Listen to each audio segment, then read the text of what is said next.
श्रील प्रभुपाद की जय, गुरु गौरांग की जय। कल के सत्र में हमने सुना था किस प्रकार से चैतन्य महाप्रभु अपने पार्षदों को साथ में लेकर जीव गोस्वामी के स्वप्न में उनको दर्शन प्रदान करते हैं, और साथ ही साथ जीव गोस्वामी बचपन में ही कृष्ण बलराम की सेवा करते थे। उन्होंने कृष्ण बलराम का विग्रह बनाया, भगवान के इस विग्रह को वह भोग लगाते थे, श्रृंगार करते थे, पूजा करते थे, और यही कृष्ण बलराम स्वप्न में उनको चैतन्य महाप्रभु और नित्यानंद प्रभु के रूप में दर्शन दिए, और स्वप्न में ही वह चरणों में गिरकर उनसे आशीर्वाद की याचना कर रहे हैं। क्या आशीर्वाद चाहते हैं जीव गोस्वामी चैतन्य महाप्रभु से और नित्यानंद प्रभु से? गौर नित्यानंद का आशीर्वाद। जब श्री कृष्ण और श्री बलराम श्री गौर और श्री निताई में परिवर्तित हो गए, तब इस अलौकिक सौंदर्य को देखकर श्री जीव रोते हुए दोनों स्वामियों के श्री चरणों में गिर पड़े। करुणा समुद्र गौर नित्यानंद राय, पाद पद्म तिलेन जीवेर माथाय, परम वत्सल्य पुनः करे आलिंगन, कहिल अमृतमय प्रबोध वचन। भक्ति रत्नाकर पहला अध्याय श्लोक क्रमांक 734 और 735। दया के प्रतिरूप गौर तथा नित्यानंद राय ने अपने चरण कमलों को श्री जीव के मस्तक पर रख दिया और स्नेहपूर्वक उनका आलिंगन किया। उनके द्वारा कथित प्रत्येक शब्द श्री जीव के कणों को अमृत के समान लगा। तो चैतन्य महाप्रभु नित्यानंद प्रभु ने, जो स्वयं कृष्ण और बलराम हैं, जीव गोस्वामी के मस्तक पर अपने चरण कमल रख दिए और स्नेहपूर्वक उनका आलिंगन भी किया। और चैतन्य महाप्रभु और नित्यानंद प्रभु के मुख से जो भी शब्द निकल रहा था वह जीव गोस्वामी के कानों को अमृत के समान लग रहा था। श्री गौर सुंदर महाप्रेमाविष्ट हैया, प्रभु नित्यानंद पदे दिल समर्पिया। भक्ति रत्नाकर पहला अध्याय श्लोक क्रमांक 736। श्री गौर सुंदर ने प्रेम में भाव विभोर होकर श्री जीव को कृपाशील श्री नित्यानंद के चरण कमलों के प्रति अर्पित कर दिया।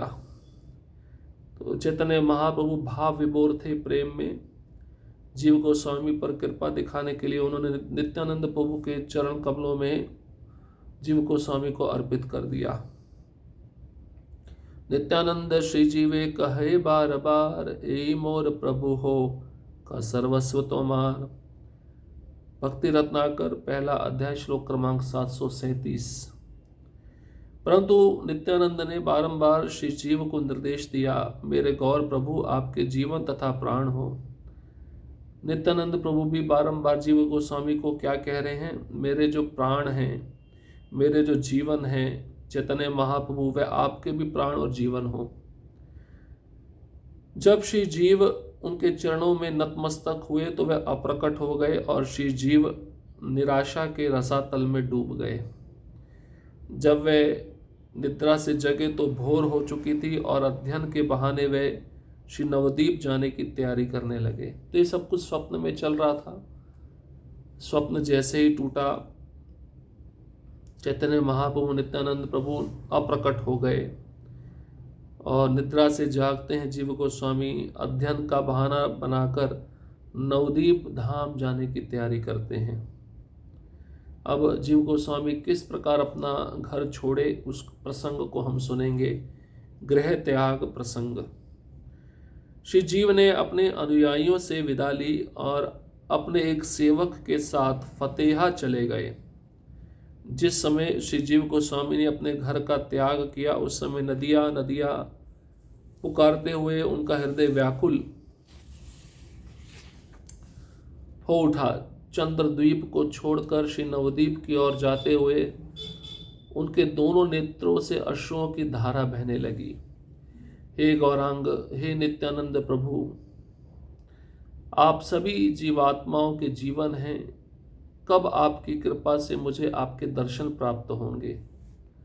अब जीव गोस्वामी जैसे ही घर छोड़ने के लिए तैयार हुए, अपने अनुयायियों से उन्होंने विदा ली। अपने सेवक के साथ फतेहा चले गए। और जीव गोस्वामी जब अपने घर को छोड़े उस समय नदियां नदियां सारे लोग पुकार रहे थे और उनका हृदय व्याकुल हो रहा था। साथ ही साथ जीव गोस्वामी भी नदियां नदियां पुकार रहे थे। क्यों पुकार रहे थे नदियां? मतलब जहाँ पे चैतन्य महाप्रभु प्रकट हुए थे। अब जीव गोस्वामी नवद्वीप की ओर जाते हुए दोनों नेत्रों से आंसू बह रहे हैं और उनके मुख से यही शब्द निकल रहे हैं, गौरांग हे नित्यानंद, आप सभी जीवात्माओं के जीवन हैं, आपकी कृपा कब मुझे प्राप्त होगी, आपके दर्शन मुझे कब प्राप्त होंगे। अन्य सभी धामों में सर्वश्रेष्ठ है नवद्वीप धाम, मुझे आपके दर्शन कब प्राप्त होंगे। बार बार ऐसा कहते हुए वे आगे की ओर जा रहे थे। श्रील जीव गोस्वामी के किशोर रूप वाले सुंदर सुगठित शरीर एवं वैराग्य की पराकाष्ठा से युक्त उनका स्वरूप अपूर्व एवं चौंकाने वाला था। अपने प्रभु के प्रेम में भाव विभोर हो श्री जीव अवचेतन अवस्था में भटकने लगे। मार्ग में चलने वाले यात्री उनकी दशा देखकर गर्वित होकर आश्चर्य करते, ये नवयुवक कौन है? वे चकित होते, ये वास्तव में कोई राजकुमार होंगे, क्योंकि उनका रंग रूप चंपक पुष्प की भांति स्वर्णिम है। कितना सुंदर मुख है, जरा इनकी आकर्षक नेत्रों, नासिका, भौहें, मस्तक, कानों और घुंघराले केशों को देखो। उनकी गर्दन, छाती और नख और कमल समान हाथों की उंगलियों को देखो। इनकी जंगा, घुटने और चरण कितने सुंदर है। अवश्य ही ये कोई अलौकिक व्यक्ति है। अब सभी धामों में सबसे सर्वश्रेष्ठ धाम नवद्वीप धाम है और ऐसा भाव लेते हुए जीव गोस्वामी नवद्वीप धाम की तरफ जा रहे हैं कि आपके दर्शन मुझे कब प्राप्त होंगे। जीव गोस्वामी का जो आयु है वो किशोर अवस्था वाला है, सुगठित शरीर है, सुंदर है, वैराग्य की पराकाष्ठा से युक्त है, अपूर्व स्वरूप सबको चौंकाने वाला है। जब जीव गोस्वामी नवद्वीप धाम की ओर बढ़ रहे थे, चैतन्य महाप्रभु के प्रेम में भाव विभोर हो रहे थे, तो कभी जीव गोस्वामी मूर्छित होकर गिर पड़ते, कभी रास्ता भूल जाते। मार्ग में जितने भी लोग चल रहे थे, यात्री चल रहे थे, ये सभी यात्री जीव गोस्वामी की दशा को देखकर गर्वित होकर आश्चर्य करने लगे, ये नवयुवक कौन है? ये सभी यात्री चकित हो गए। शायद ये कोई राजकुमार होगा। इसका रंग रूप चंपक पुष्प की तरह स्वर्णिम है, सोने जैसा है। कितना सुंदर मुख है इसका, कितनी सुंदर आंखें हैं, नाक है, भौहें हैं, मस्तक हैं, कान हैं, घुंघराले केश हैं, गर्दन, छाती और नाखून, कमल समान हाथों की उंगलियों को जरा देखना चाहिए। जंगा, घुटने, चरण कितने सुंदर है। ये कोई साधारण व्यक्ति नहीं है, ये अलौकिक व्यक्ति है। ऐसा सभी यात्री जो नवद्वीप धाम की तरफ जा रहे थे, जीव गोस्वामी को जब उन्होंने देखा तो ये शब्द उन यात्रियों के मुख से प्रकट हो रहे थे। अपूर्व तुलसी माला कंठे सुकोमले, किबा शुभ्र सूक्ष्म चारु यज्ञ सूत्र गले। भक्ति रत्नाकर पहला अध्याय श्लोक क्रमांक 747।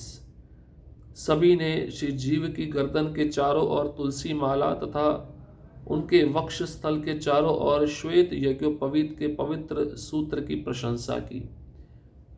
तो जीव गोस्वामी के गले में तुलसियों की माला थी और वक्ष स्थल, छाती पर श्वेत यज्ञोपवीत था, पवित्र सूत्र था। ये देखकर सभी यात्री जीव गोस्वामी का प्रशंसा कर रहे थे। अहे भाई इहार बलाई लया मरी, मने हाय निरंतर राखी नेत्र भरी। केहा कहे भाई सब इहारे देखिया, न जानिए आमार के मन करे हिया। भक्ति रत्नाकर पहला अध्याय श्लोक क्रमांक 748 और 749। किसी ने कहा, मेरे प्रिय मित्र, मैं उन पर से अपनी दृष्टि नहीं हटा पा रहा हूँ। मैं आशा करता हूँ कि उसके समस्त दुर्भाग्य को साथ लेकर मेरी मृत्यु हो जाए जो भी उनके साथ घटित होने वाला हो। तो यात्री जो नवदीप धाम में थे, जीव गोस्वामी के रूप को देख रहे थे, आपस में ही चर्चा कर रहे हैं कि मैं अपनी दृष्टि उन पर से हटा नहीं पा रहा हूँ, कितना सुंदर रूप है, और आशा करता हूँ उनके जीवन में जो भी दुर्भाग्य है उसको साथ लेकर मेरी मृत्यु हो जाए, मतलब उनका दुर्भाग्य मैं ले लूँ, और जो भी उनके साथ कोई घटना होने वाली वह घटना मेरे जीवन में हो जाए। केहा कहे अहे एछे हाय मोर मन, करीब अवश्य इहा संन्यास ग्रहण। भक्ति रत्नाकर, पहला अध्याय, श्लोक क्रमांक 750। किसी अन्य ने कहा, मुझे ऐसा प्रतीत होता है यह जीव निश्चित रूप से संन्यास ग्रहण करेगा। दूसरे व्यक्ति ने कहा, हम नहीं समझ सकते कि हम इन्हें देखकर क्यों मुग्ध हो रहे हैं। हम चाहते हैं हम सब इनसे परिचित हो सकें, यद्यपि लोग बातें करते रहें। श्री जीव ने आनंद पूर्वक अपनी यात्रा जारी रखी। तो कोई अन्य व्यक्ति कहता है दूसरे व्यक्ति से, मुझे ऐसा लगता है कि ये जीव निश्चित रूप से भविष्य में संन्यास ग्रहण करेगा। अब कोई दूसरा व्यक्ति क्या कहता है जीव गोस्वामी के बारे में, हमें यह समझ नहीं आ रहा कि हम इन्हें देखकर क्यों मुग्ध हो रहे हैं, इनकी तरफ क्यों आकर्षित हो रहे हैं। हम चाहते हैं कि हम सबसे इन्हें परिचित होना चाहिए। इस तरह से लोग अलग अलग बातें कर रहे हैं जीव गोस्वामी को देखकर, लेकिन जीव गोस्वामी अपनी नवदीप धाम की यात्रा आनंद पूर्वक करते रहे। नवदीप मायापुर आगमन। कुछ दिनों तक चलते चलते वे श्री नवदीप धाम में पहुंचे। उनका हृदय सदैव प्रेम से गदगद हो रहा था। दूर से ही श्री नवदीप धाम का दर्शन करते ही उन्होंने दंडवत किया और मूर्छित हो गए। कुछ समय पश्चात अपनी चेतना को पुनः प्राप्त करके उन्होंने पुलकित शरीर के साथ आनंद पूर्वक श्री नवदीप धाम में प्रवेश किया। अब बहुत लंबे समय तक चल रहे थे। चलते चलते जीव गोस्वामी नवदीप धाम पहुंच गए और उनका हृदय प्रेम से गदगद हो रहा था। दूर से ही नवदीप धाम को देखा, दर्शन किया, दंडवत प्रणाम किया। दंडवत प्रणाम करते ही जीव गोस्वामी मूर्छित हो गए। कुछ समय के बाद उनकी चेतना पुनः आती है। अपने शरीर में पुलकित भावों के साथ साथ आनंद पूर्वक नवदीप धाम में उन्होंने प्रवेश किया। श्री जीव नवदीप मध्य प्रवेशिला, देखी नवदीप शोभा विस्मय हैला। श्री जीव नवदीप धाम में प्रविष्ट होकर श्री नवदीप धाम का सौंदर्य देखकर मंत्रमुग्ध हो गए। 16 कोस की इस पावन भूमि में अनेक पुष्पों के उद्यान, सरोवर, कुंज, कुटीर तथा गंगा के तट थे। जब वह बारकोना घाट पहुंचे तो उन्होंने पूछा, कहाँ है श्री नित्यानंद प्रभु, कृपया मुझे उनका दर्शन कराओ। तो जीव गोस्वामी जैसे नवदीप धाम पहुंचे हैं, सौंदर्य को देखकर मंत्रमुग्ध हो गए। कैसा सौंदर्य नवदीप धाम का! पावन भूमि है, अनेक पुष्पों के उद्यान हैं और सरोवर है, कुंज है, कुटीर है, गंगा के तट हैं। बारकोना घाट पर पहुंचकर जीव गोस्वामी ने किसी व्यक्ति को पूछा, नित्यानंद प्रभु कहाँ रहते हैं, मुझे उनका दर्शन कराइए। एक भक्त जीव गोस्वामी की भाव अवस्था को देखकर उसी समय उन्हें वहां ले गया जहां पर नित्यानंद प्रभु विराजमान थे। उस समय यह जानकर कि श्री जीव अभी जल्द ही उनके पास आ जाएंगे, श्री नित्यानंद प्रभु अत्यंत उल्लासपूर्वक जोर से हंस रहे थे। नित्यानंद प्रभु ने अपने सेवकों को श्री जीव को लाने की आज्ञा दी और अनेक वैष्णव श्री जीव पुकारते हुए उन्हें ढूंढने लगे। श्री जीव गोस्वामी के दिव्य सात्विक भावपूर्ण शरीर को देखकर उन्होंने निश्चित किया कि यही जीव गोस्वामी हैं। प्रेम पूर्वक उनमें से किसी ने आगे बढ़कर श्री नित्यानंद प्रभु की आज्ञा को प्रकट किया। अब एक भक्त जीव गोस्वामी की भाव अवस्था को देखकर उसी समय उन्हें वहां से ले गया। किसके पास? नित्यानंद प्रभु के पास, जहां पर नित्यानंद प्रभु रहते थे। और उस समय यह जानकर कि श्री जीव अभी जल्द ही उनके पास आएंगे। नित्यानंद प्रभु बहुत जोर से हंसने लगे। नित्यानंद प्रभु को लगा अब जीव गोस्वामी मेरे पास आने वाले हैं। ये विचार मन में आते ही नित्यानंद प्रभु जोर से हंसने लगे। नित्यानंद प्रभु ने अपने सेवकों को भेजा, जीव को लेकर आओ। जो सेवक गए थे, जो वैष्णव गए थे जीव गोस्वामी को लाने के लिए, वो श्री जीव पुकारने लगे। नवद्वीप की गलियों में ढूंढने लगे। जीव गोस्वामी के दिव्य सात्विक भावपूर्ण शरीर को देखकर उन वैष्णवों ने निश्चित किया कि यही जीव गोस्वामी है। और प्रेम पूर्वक एक वैष्णव ने आगे बढ़कर नित्यानंद प्रभु की आज्ञा को प्रकट कर दिया। श्री नित्यानंद प्रभु का नाम सुनने मात्र से ही श्री जीव गोस्वामी मूर्छित होकर पृथ्वी पर गिर पड़े। थोड़ी देर के पश्चात उठकर कहने लगे कि मैं अत्यंत सौभाग्यशाली हूं। मेरे जैसे अधम को भी नित्यानंद प्रभु की कृपा प्राप्त हो गई। श्री जीव गोस्वामी ने प्रसन्नचित्त होकर उन सब वैष्णवों को दंडवत प्रणाम किया तथा कहने लगे, सभी शास्त्रों का मत है कि यदि आप सभी मुझ पर अपनी कृपा करें तो ही मुझे नित्यानंद प्रभु की कृपा प्राप्त होगी। तो नित्यानंद प्रभु का नाम सुनते ही जीव गोस्वामी मूर्छित होकर पृथ्वी पर गिर पड़े। थोड़ी देर के बाद जब उनको चेतना आई तो वह कहने लगे, मैं अत्यंत सौभाग्यशाली हूँ, कितना अधम हूँ मैं कि मुझे नित्यानंद प्रभु की कृपा प्राप्त हो रही है। जीव गोस्वामी बड़े प्रसन्नचित होकर उन सब वैष्णवों को दंडवत प्रणाम किए और कहने लगे कि आप सभी वैष्णव मुझ पर कृपा करिए। आप जब कृपा करेंगे तभी नित्यानंद प्रभु की कृपा मुझ पर होगी। श्री जीव गोस्वामी का सौभाग्य देखकर कुछ वैष्णवों ने उनके चरणों की धूलि को अपने मस्तक पर लगाकर उत्सव मनाया। वे सभी श्री जीव गोस्वामी को नित्यानंद प्रभु के स्थान पर ले गए। वैष्णवों से घिरे हुए नित्यानंद प्रभु कृष्ण कथा कर रहे थे। श्री नित्यानंद प्रभु के दिव्य रूप को देखकर जीव गोस्वामी के शरीर में अपूर्व भाव प्रकट होने लगे। आज क्या सुंदर रूप के दर्शन प्राप्त हुए हैं, ऐसा कहकर श्री जीव गोस्वामी बेहोश होकर गिर पड़े। महाकृपालु नित्यानंद प्रभु ने श्री जीव गोस्वामी को उठाकर अपने निज पार्षद के रूप में स्वीकार कर लिया। श्री जीव गोस्वामी भाव विभोर होकर खड़े हो गए और दोनों हाथ जोड़कर श्री नित्यानंद प्रभु से कहने लगे। अब जीव गोस्वामी का सौभाग्य देखकर कुछ वैष्णव जीव गोस्वामी का चरण धूलि लेकर अपने मस्तक पर लगा लिए, उत्सव मनाया। एक वैष्णव का चरण धूलि सर पर लगाना भी उत्सव के समान है। सभी वैष्णव जीव गोस्वामी को नित्यानंद प्रभु के पास ले गए। वैष्णवों से घिरे हुए नित्यानंद प्रभु उस समय कृष्ण कथा कर रहे थे और जैसे जीव गोस्वामी ने नित्यानंद प्रभु के दिव्य रूप को देखा तो जीव गोस्वामी के शरीर में अपूर्व भाव प्रकट होने लगे। आज क्या सुंदर रूप के दर्शन प्राप्त हुए, ऐसा कहकर जीव गोस्वामी बेहोश होकर पृथ्वी पर गिर पड़े। दर्शन देखकर बेहोश हो गए जीव गोस्वामी। इतना सुंदर दर्शन था, इतना सुंदर दिव्य रूप था श्री नित्यानंद प्रभु का।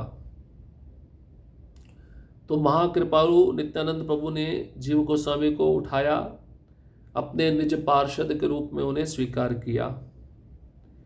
श्री जीव गोस्वामी भाव विभोर होकर हाथ जोड़कर खड़े हुए और नित्यानंद प्रभु से अब वह कुछ कहना चाहते हैं, प्रार्थना करना चाहते हैं। एक दास को, एक शिष्य को अपने गुरु के चरणों में प्रार्थना करनी चाहिए, भगवान के चरणों में प्रार्थना करनी चाहिए। क्या प्रार्थना है जीव गोस्वामी की नित्यानंद प्रभु के चरण कमलों में, उस प्रार्थना को हम अगले सत्र में श्रवण करेंगे। हरे कृष्णा कृष्ण कृष्णा हरे हरे, हरे राम राम राम हरे हरे। श्रील प्रभुपाद की जय, गुरु गौरांग की जय।